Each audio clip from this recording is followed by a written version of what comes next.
Bien-aimé dans le Seigneur, il n'y a pas plus aveugle que celui qui refuse de voir. Bien-aimé, le passé est une opportunité du futur. Bien-aimé, tout ce qui est et tout ce qui sera a été fait autrefois. Rien n'est caché sous le soleil. Bien-aimé, si Goliath connaissait le passé de David, il ne serait pas venu défier le peuple d'Israël. Car bien-aimé, pendant que le peuple d'Israël était dans la peur et regardait Goliath comme un obstacle, David voyait une opportunité. David voyait un avantage.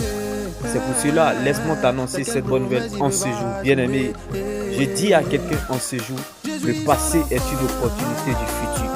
Bien-aimé, David était insignifiant dans la forêt.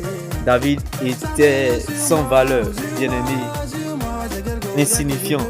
Mais bien-aimé, il n'a pas fait de cela son malheur. Bien-aimé, la Bible déclare en face de l'ours et le lion dans la forêt, David s'en est sorti grâce à l'Éternel. Bien-aimé, j'ai dit à quelqu'un en ce jour, ce que ta situation oublie, c'est qu'il y a un passé qui te prépare. Il y a un passé qui t'a préparé. Bien-aimé, comme David, avant d'aller affronter Goliath, David était dans la forêt en face de l'ours. Bien-aimé, il était en mode préparation. Bien-aimé, David n'est pas allé sur le champ de bataille contre Goliath, bien-aimé, pour avoir la victoire, mais plutôt pour confirmer la victoire au nom de Jésus-Christ. C'est pour cela, laisse-moi t'annoncer cette bonne nouvelle en ce jour. Je dis à quelqu'un, regarde ta situation comme un match rediffusé, car David n'est pas allé affronter Goliath pour avoir la victoire, mais plutôt pour confirmer la victoire. C'est pour te dire que, bien-aimé, tu es le repas de l'Éternel que le monde doit déguster. En ce moment, tu es en mode préparation.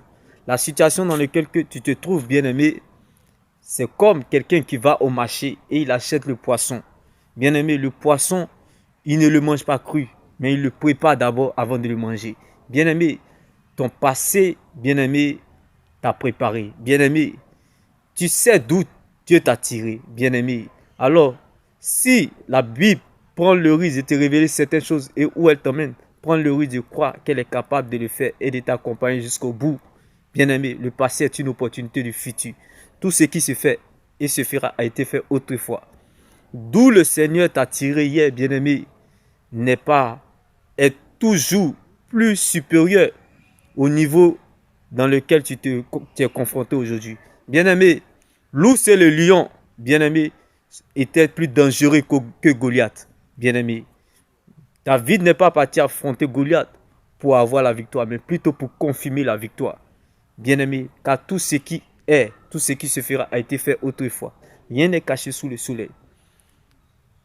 Ta situation dans laquelle tu te trouves, bien-aimé, est comme un match rediffusé. Alors, comme David, confirme-moi ta victoire en répétant cette phrase. C'est Dieu qui l'a dit, alors il le fera. Je répète encore, c'est Dieu qui l'a dit, alors il le fera. Car le nom de Jésus ne donne pas la victoire, mais plutôt elle nous confirme la victoire.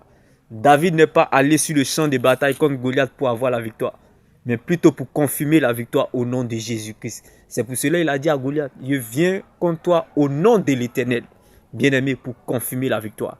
Vois ta situation comme un match rediffusé, car il y a un passé qui t'a préparé. Il y a un passé qui t'a préparé. T'es béni. Shalom. Comme David, répète après moi, c'est Dieu qui l'a dit, alors il le fera.